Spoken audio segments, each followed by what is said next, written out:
Oke, selamat siang. Terima kasih sudah hadir di ruang virtual hari ini. Jadi kita akan membahas tentang sistem lembaga hukum di Indonesia. Nah, sebelumnya kita sudah bahas undang-undang atau aturan-aturan yang biasa digunakan dalam proses perencanaan kota atau wilayah juga ya. Nah, untuk saat ini kita tutup dengan mengenali sistem dan lembaga hukum di Indonesia. Nggak banyak materi hari ini, mungkin 1 jam kita sudah selesai atau mungkin kurang. Jadi silahkan diperhatikan. Jadi topik yang pertama kita bahas adalah sistem hukum di Indonesia. Jadi ada banyak pengertian hukum. Dan untuk kesempatan kali ini saya ambil dari 3 sumber. Dari Prof. Mayer, kemudian Leon Duguid, dan Dr. Andas Utrecht. Jadi menurut Mayer bahwa hukum itu adalah semua aturan yang mengandung pertimbangan kesusilaan yang ditujukan kepada tingkah laku manusia dalam masyarakat dan menjadi pedoman bagi penguasa dalam menjalankan tugasnya. Nah, kalau kita ambil kesimpulan dari pendapatnya Prof. Mayer ini, berarti hukum itu fungsinya adalah untuk menjadikan koridor, membentuk koridor bagi masyarakat untuk bertingkah laku, bagi penguasa untuk menjalankan tugasnya, supaya tidak kebablasan, karena ada pertimbangan kesusilaan. Kemudian Leon juga berpendapat bahwa hukum merupakan aturan tingkah laku anggota masyarakat, aturan yang daya penggunaannya pada saat tertentu diindahkan oleh suatu masyarakat sebagai jaminan dari kepentingan bersama, dan yang pelanggaran akan menimbulkan reaksi bersama. Nah, kalau Leon ini lebih menyoroti kapan hukum ini digunakan. Jadi bagi Leon, hukum atau aturan ini hanya digunakan saat-saat tertentu gitu. Saat-saat kita berada dalam masyarakat. Pada saat tidak selalu kita mematuhi aturan. Kalau dipikir-pikir sih benar juga ya, karena kalau kita lagi sendiri di rumah mau mematuhi aturan apa gitu kan. Jadi tidak selalu ada aturan yang harus dipatuhi. Jadi ada saat-saat tertentu. Nah, tapi ketika ada pelanggaran terhadapnya, maka akan menimbulkan reaksi bersama pelakunya. Jadi ketika ada pelanggaran hukum, pelakunya ini juga akan kena reaksi gitu. Entah itu berupa sanksi atau hukuman atau konsekuensi apapun itu ya. Bagi Leon, hasil dari pelanggaran itu akan muncul ya, misalnya kalau kita melanggar aturan lalu lintas, maka reaksinya mungkin ada kemacetan. Tapi si pelaku ini juga pasti akan dapat reaksi juga, entah ditilang, kemudian entah keserempet atau gimana. Kemudian disingkat oleh Dr. Andas Utrecht gitu ya, bahwa hukum itu adalah peraturan yang mengurus tata tertib suatu masyarakat, dan karena itu harus ditaati oleh masyarakat. Jadi lebih simpel pendapatnya dari Dr. Andas Utrecht ini, bahwa kalau mau tertib ya harus menaati hukum, di mana hukum itu adalah himpunan peraturan. Nah, ketiga pendapat ini tidak ada yang salah ya, karena kalau saya lihat ini saling melengkapi gitu. Membentuk koridor supaya masyarakat bisa berperilaku sesuai apa yang diinginkan, dan penguasa itu juga bisa menjalankan tugasnya dengan baik. Kemudian tidak selalu diataati, atau dalam artian tidak selalu kita mengikuti aturan, tapi ketika ada pelanggaran itu akan ada reaksi yang terjadi, baik itu pelaku maupun ke masyarakat. Kemudian dengan adanya ketaatan terhadap hukum, maka ketertiban masyarakat itu bisa dicapai atau dihasilkan gitu. Nah, unsur-unsur dalam hukum sendiri, hukum adalah aturan mengenai tingkah laku manusia dalam pergaulan masyarakat. Jadi mengatur apa saja yang boleh dilakukan, apa saja yang tidak boleh dilakukan, terutama dalam pergaulan masyarakat. Kalau hidup sendiri, ya tidak perlu ada aturan gitu kan, karena tidak ada yang berkonflik dengan kita. Maksud konflik itu adalah yang kepentingan itu bergesekan dengan kepentingan kita. Kalau nggak ada aturan itu maka bisa tereskalasi ini, konflik ini menjadi lebih besar karena tidak ada yang mengatur gitu. Kemudian siapa yang membuat hukum? Jadi hukum itu atau aturan itu diadakan oleh badan-badan resmi yang berwenang. Nanti kalau di Indonesia biasanya DPR bersama Presiden yang membentuk undang-undang lalu lintas, itu siapa yang menyusun, kemudian peraturan RT, peraturan kos-kosan. Berwenang ini adalah yang memang punya kapabilitas dalam mengelola sebuah bidang tertentu gitu ya. Kemudian peraturan itu sifatnya memaksa, jadi semua orang itu harus mematuhi, tidak ada pengecualian. Suka nggak suka itu harus taati. Misalnya bepergian naik motor itu harus pakai helm. Wah, kalau saya pakai helm, nanti rambut saya berantakan, nggak mau. Ya, nggak bisa begitu. Karena sifatnya memaksa, suka nggak suka itu harus jalankan.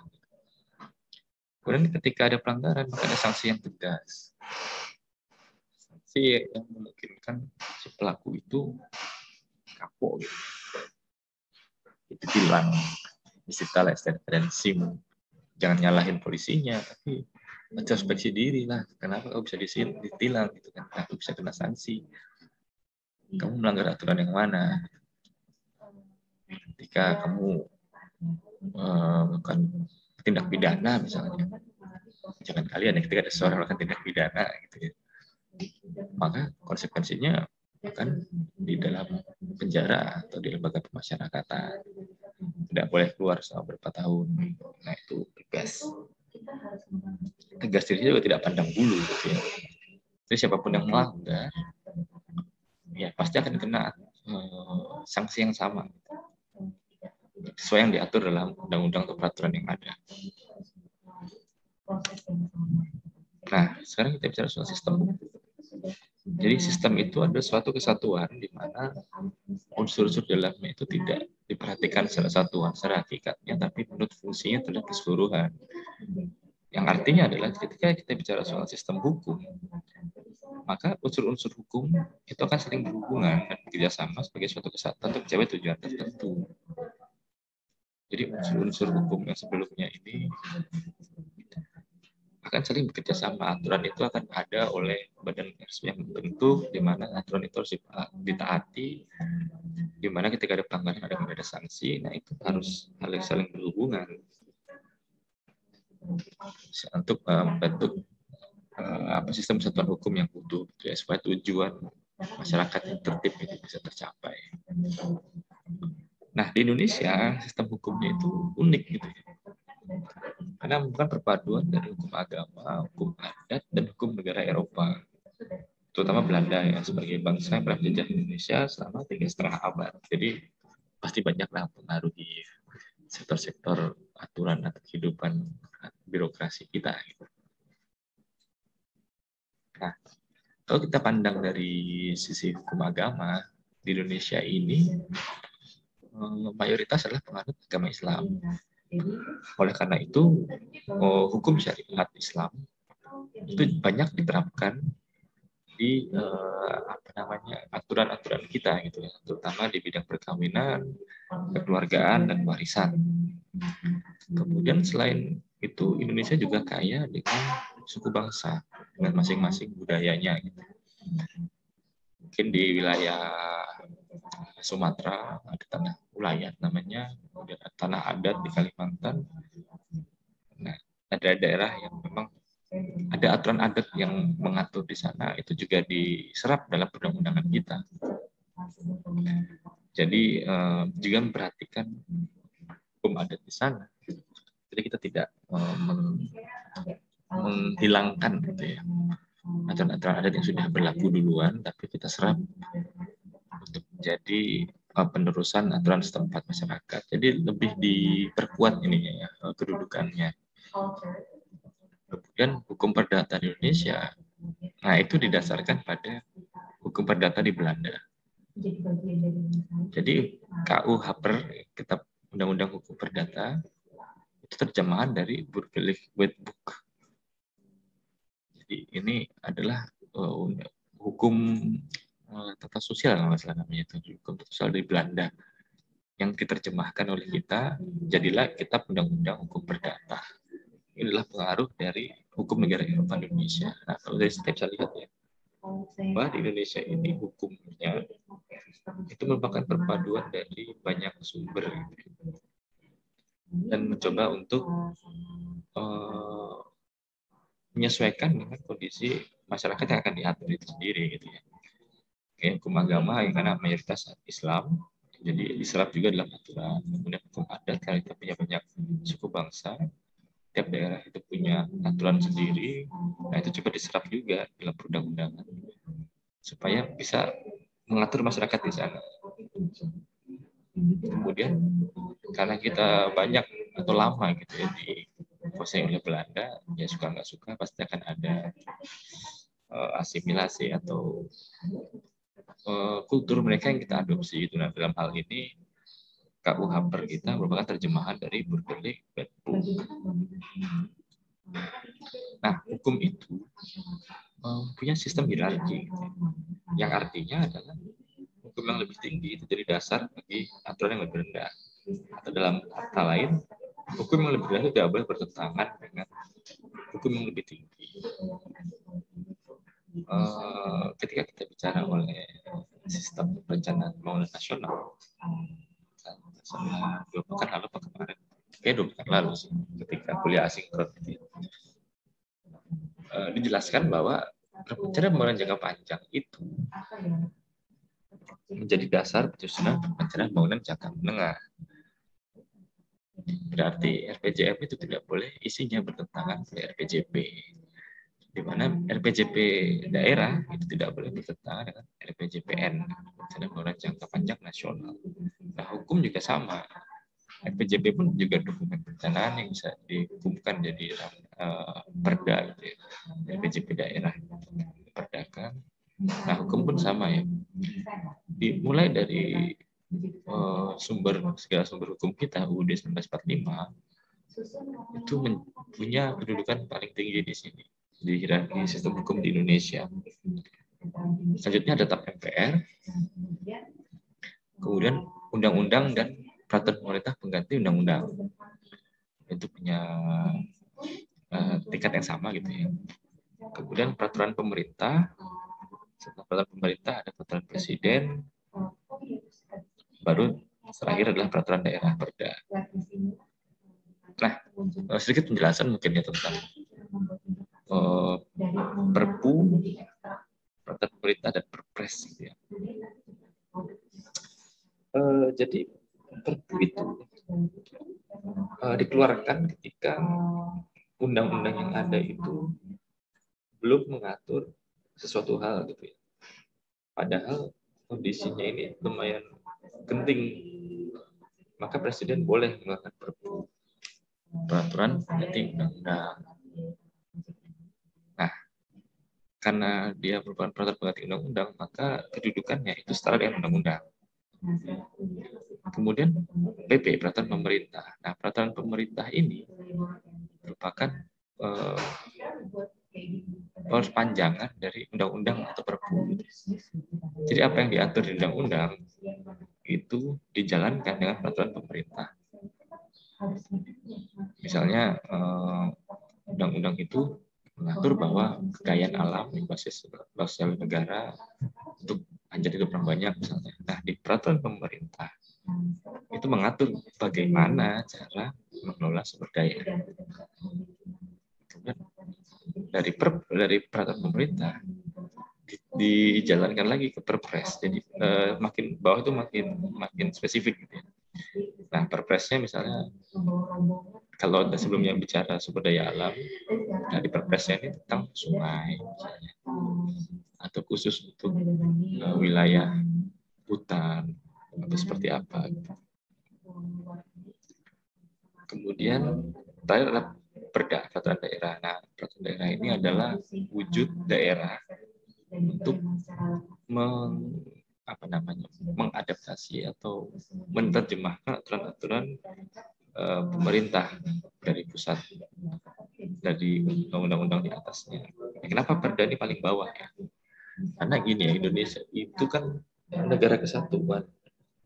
Dari wilayahnya aja tuh kita juga punya hierarki gitu ya. Dari nasional, provinsi, kabupaten, kota gitu ya. Nah, daerah ini kan levelnya di bawah, di kabupaten, kota, provinsi. Berarti otomatis dia akan menginduk ke pusat, kan ke nasional. Gimana presiden ini kan leadernya nasional, otomatis nggak ada yang lebih rendah dari peraturan daerah. Gitu. Kemudian mungkin teman-teman juga pernah dengar ya namanya Kepres ya, keputusan presiden gitu ya. Nah, apakah Perpres dan Kepres ini sama gitu ya? Secara kedudukan ini sama, tapi secara tujuan dia beda. Kalau Perpres itu dia mengatur sesuatu yang umum, yang di mana-mana itu sama, gitu ya. Di daerah manapun itu bisa menggunakan Perpres. Tapi kalau Kepres itu keputusan presiden itu dia spesifik, menyangkut individual, misalnya Kepres pengangkatan Kapolri, Kepres pengangkatan kepala badan apa gitu. Nah, itu namanya Kepres, keputusan presiden. Dan dia hanya berlaku saat itu gitu ya, saat pengangkatan. Tidak ada apa namanya waktu panjang gitu ya. Nah, kalau Perpres ini selama dia belum dicabut dia akan terus berlaku. Nah, itu bedanya Perpres dan Kepres, keputusan presiden. Mungkin teman-teman juga pernah dengar Permen ya, Peraturan Menteri. Nah, Permen ini walaupun tidak masuk di hierarki ini, tapi kalau teman-teman lihat pasal berikutnya dari undang-undang soal hukum ini, saya lupa mencantumkan sumbernya ya. Saya update untuk pasal selanjutnya, aturan lain selain yang di hierarki ini, yang dimana salah satunya dikeluarkan oleh Menteri, juga punya kedudukan. Ya, juga punya kedudukan. Nah, hierarkinya bagaimana Permen ini? Nah, Permen ini hierarkinya adalah setara dengan PP, Peraturan Pemerintah. Karena Menteri itu mengeluarkan peraturan itu berdasarkan undang-undang, berdasarkan mandat yang diberikan ke kelembagaannya, karena mandat itu kan didasarkan pada undang. Nah, makanya peraturan menteri itu setara dengan peraturan pemerintah.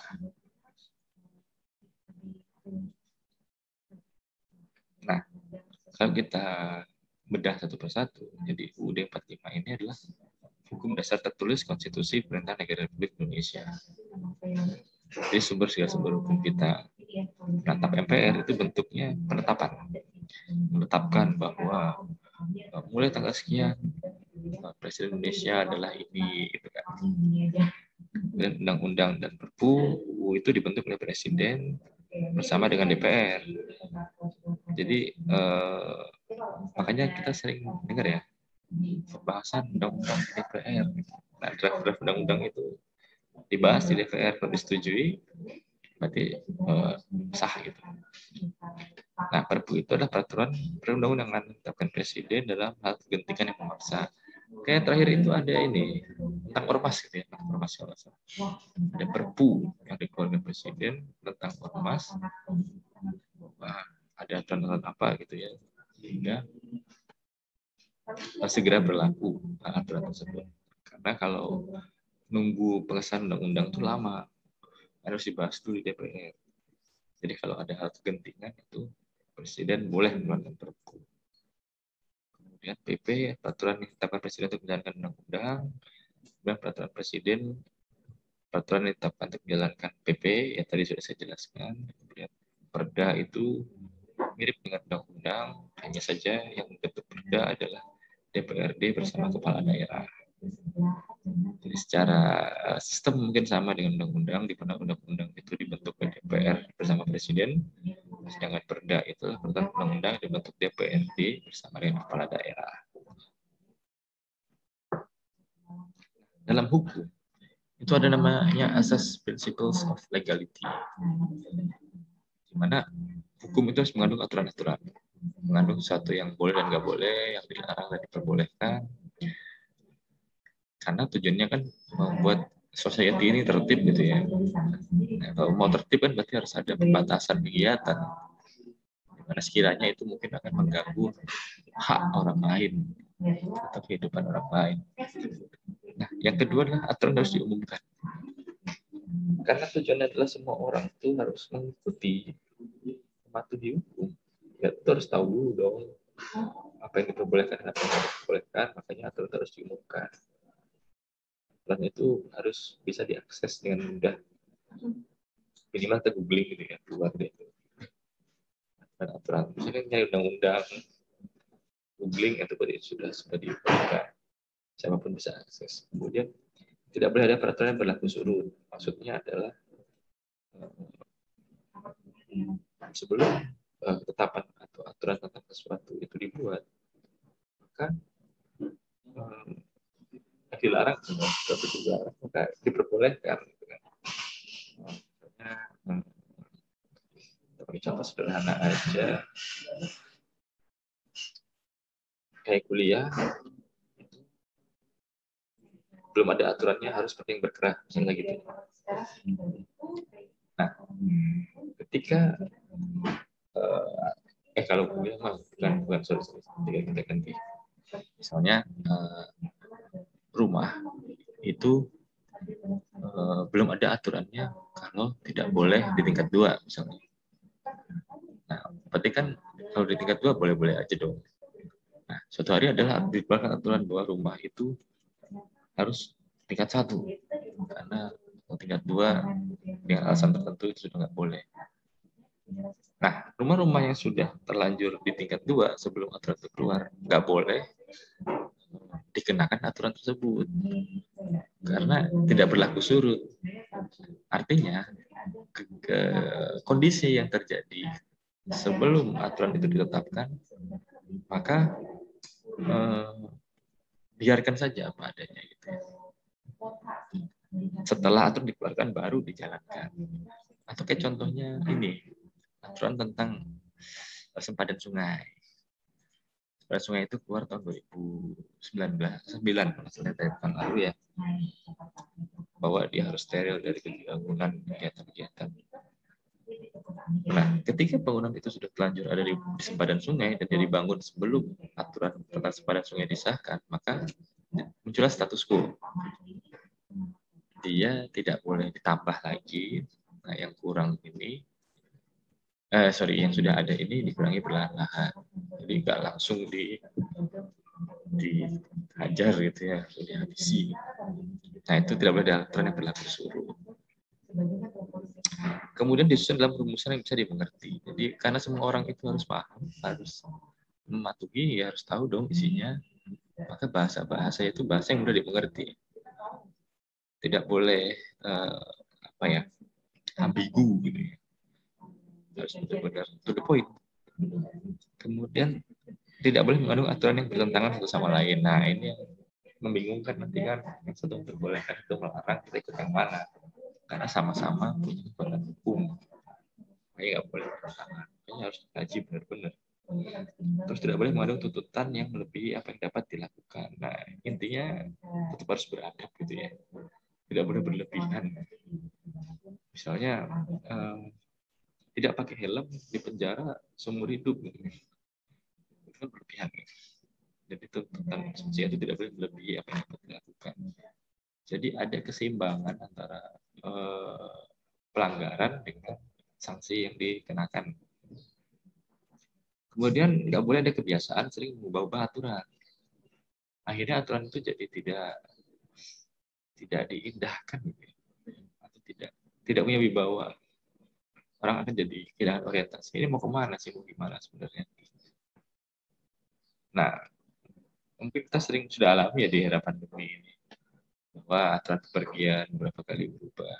Nah, tapi karena kondisinya lagi force major, maka dimaklumi. Tapi kalau kondisinya normal-normal aja, kemudian nggak ada apa-apa, undang-undangnya diubah-ubah terus, atau aturan itu diubah terus, maka tidak baik, ya tidak boleh. Kemudian harus ada kecocokan antara peraturan yang digunakan dengan pelaksanaannya sehari-hari. Jadi undang-undang itu kan untuk mengatur perilaku masyarakat nih. Nah, berarti kan harus tahu dulu perilaku masyarakatnya kayak apa. Kemudian bagaimana cara mengaturnya. Berarti harus ada kecocokan.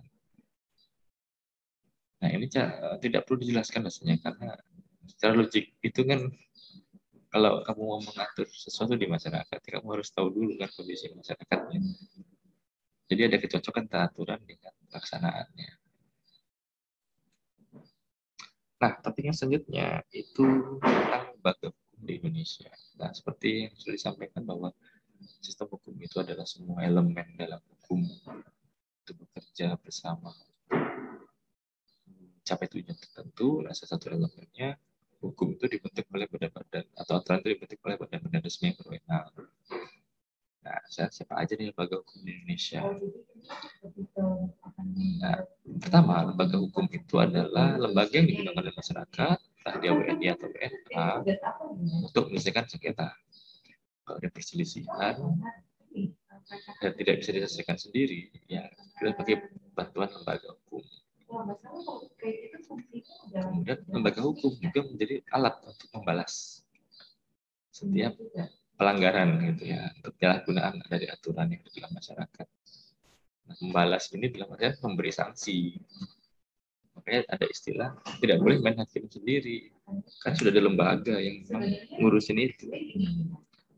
Nah, lembaga-lembaga tersebutlah kejaksaan, kepolisian, pengadilan, lembaga kemasyarakatan, dan advokat. Nah, yang pertama adalah lembaga kepolisian. Jadi polisi ini berasal dari bahasa Yunani kuno, politeia, yang artinya pemerintah negara kota. Jadi dia mengatur. Nah, polisi ini menurut undang-undang itu adalah badan yang dibentuk untuk menjaga keamanan dan ketertiban masyarakat dan menjadi penyidik dalam perkara kriminal. Jadi selain dia menjaga ketertiban, menjaga keamanan, ketika ada kegiatan perkara kriminal itu dia yang menjadi penyidik.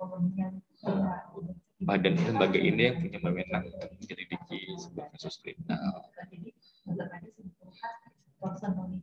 Kemudian kejaksaan ini kita ambil dari bahasa India. Yaksha, Seluka, Satya, Adi Wicaksana, yang merupakan Trapsila Adyaksa, yang secara singkat artinya itu adalah landasan jiwa dan rehat cita-cita setiap warga.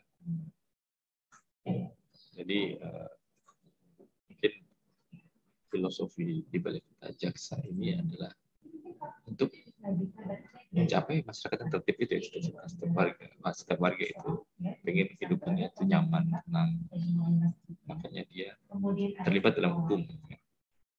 Nah, tugas jaksa itu makan penuntutan.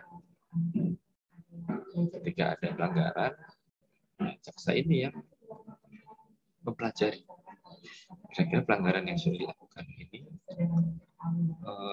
sebanding dengan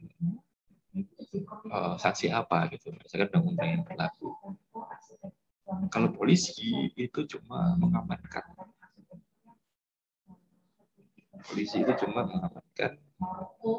pelaku dari sebuah pelanggaran, tidak berhak menuntut gitu. Kemudian yang kedua, tugas jaksa adalah melaksanakan penetapan hakim. Jadi ketika hakim sudah memutuskan oke, bebas, tersangka terdakwa bebas, ya jaksa lah yang mengurus kebebasannya, berkasannya, atau dia harus dipenjara sekian tahun, ya jaksa yang meneruskan menjalankan keputusan tersebut, mempersiapkan terdakwa untuk dipidana. Kemudian melakukan pengawasan terhadap keputusan pidana bersyarat, putusan pidana pengawasan yang lepas bersyarat. Jadi ketika misalnya ada namanya pembebasan bersyarat gitu ya, bahwa harus ganti rugi negara sekian baru bisa menggantikan hukuman kurungan, itu jaksa yang ngawasin sesuai atau belum prosedurnya. atau memang diperbolehkan atau tidak untuk persyaratan tersebut. Kemudian jaksa juga melakukan penyidikan, tapi hanya terhadap tindak pidana tertentu berdasarkan undang-undang. Kalau kriminal itu jelas ranahnya polisi. Tindak pidana tertentu, mungkin korupsi dan lain perdata, itu jaksa masih boleh. Berdasarkan undang-undang nanti kita cek lagi. Kalau di drama-drama Korea, mungkin teman-teman juga lihat, karena jaksa juga melidiki apa gitu. Kemudian jaksa itu melengkapi berkas tertentu. Nah, ini berkas-berkas untuk dilimpahkan ke pengadilan, di mana ada koordinasi dengan penyidik atau polisi. Jadi misalnya polisi sudah mengamankan pelaku, sebelum disidangkan itu jaksa menyiapkan berkasnya, buktinya mana, ya, saksi-saksi menghadirkan saksi-saksi, supaya ketika pengadilan itu sudah jalan, jaksa tinggal ya istilahnya membagikan dokumen-dokumennya, apakah akan memberatkan atau meringankan hukuman si terdakwa. Kemudian lembaga kehakiman adalah lembaga yang berfungsi mengadili setiap pelanggaran terhadap undang-undang. Jadi berlaku azas tidak bersalah. Ya. Seseorang itu dinyatakan tidak bersalah sampai hukum membuktikan sebaliknya. Caranya ya lewat pengadilan, lewat lembaga kehakiman. Nanti setelah di akhir sidang akan ada keputusan. Apakah bersalah, maka tidak bersalah. Ketika orang dinyatakan tidak bersalah, ya memang tidak bersalah menurut hukum. Ketika orang dinyatakan bersalah, maka secara otomatis azas praduga tidak bersalahnya akan gugur. Nah, pengadilan itu nggak boleh menolak perkara. Jadi kalau ada pengajuan perkara, wajib disidangkan, nggak boleh ditolak. Atau misalnya hukumnya saksi atau buktinya kurang jelas nih, kurang lengkap, jangan disidang dulu, itu nggak boleh. Ketika berkas itu sudah ada, ya langsung diadili, diperiksa, wajib. Apapun keputusannya nanti, yang penting jalanin dulu. Dan Mahkamah Agung. Nah, Mahkamah Agung ini lokasinya di Ibu Kota Negara. Kemudian dia adalah pengadilan tertinggi yang independen gitu ya, tugasnya terlepas dari pengaruh pemerintah dan pengaruh lainnya. Makanya MA itu bisa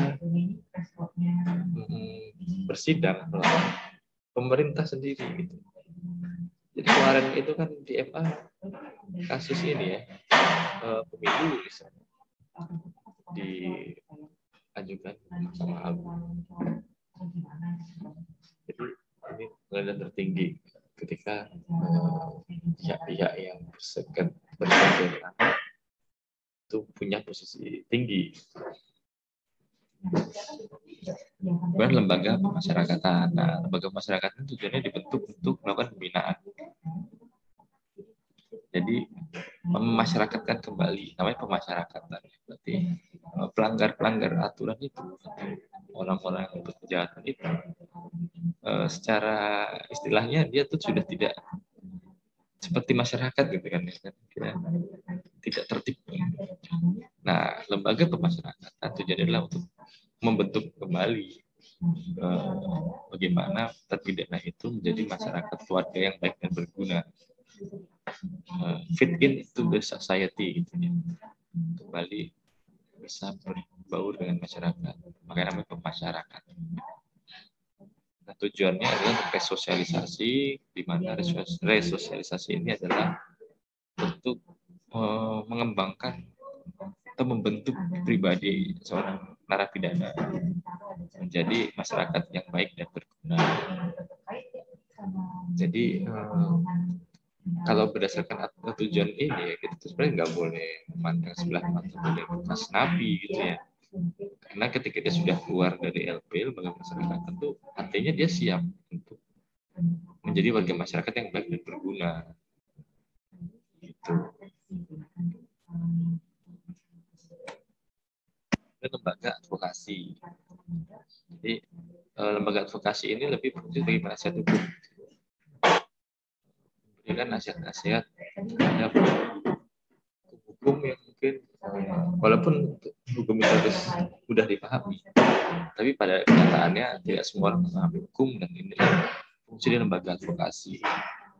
Dia bisa beri nasihat tentang hukum, di mana penasihat ini sendiri adalah orang yang punya syarat, memenuhi syarat yang ditentukan oleh undang-undang. Misalnya punya background hukum memang, sehingga yang diberikan, masukan yang diberikan itu memang sesuai dengan undang-undang berlaku. Dan profesi advokat itu merupakan profesi mulia, profesi memilih, karena dia wajib memberikan pembelaan kepada siapapun, kepada klien, entah apapun rasnya, agamanya, budayanya, orang kaya miskin, sulit ekonomi, dia wajib memberikan pembelaan. Karena tadi ajas praduga tidak bersalah ya, sampai hukum membuktikan sebaliknya. Jadi semua orang itu berhak dibela, tinggal bukti itu mengarahkan kemana. Kemudian lembaga advokasi pada akhirnya adalah untuk menekan gejolak sosial atas ketidakpuasan kaum miskin yang bisa terpinggirkan pembangunan nasional. Jadi awalnya kalau kita kaitkan dengan perencanaan wilayah dan kota, ada yang namanya perencanaan advokasi. Di mana perencanaan advokasi ini adalah pendampingan yang diberikan oleh advokat sekaligus perencana kota kepada masyarakat miskin atau kurang mampu yang terkena dampak dari proses perencanaan pembangunan kota oleh pemerintah atau konsultan makanan pemerintah. Jadi mereka merasa perencanaan yang dibuat itu belum sesuai dengan kondisi mereka, atau justru merugikan mereka, ada ketidakpuasan. Nah, advokat ini memberikan pembelaan pada mereka dengan membuat perencanaan alternatif, di mana posisi dari kliennya atau masyarakat pinggiran ini lebih diuntungkan. Itu waktu itu ya, tipikal perencanaan advokasi. Untuk mata kuliah dari perencanaan itu bisa lebih dalam lagi kita bahas. Kayaknya di sini sudah ambil atau belum ya, saya lupa. Kalau sudah, dia bisa diingat-ingat lagi tuh materinya. Kalau belum, nanti di semester selanjutnya kita akan bahas ini.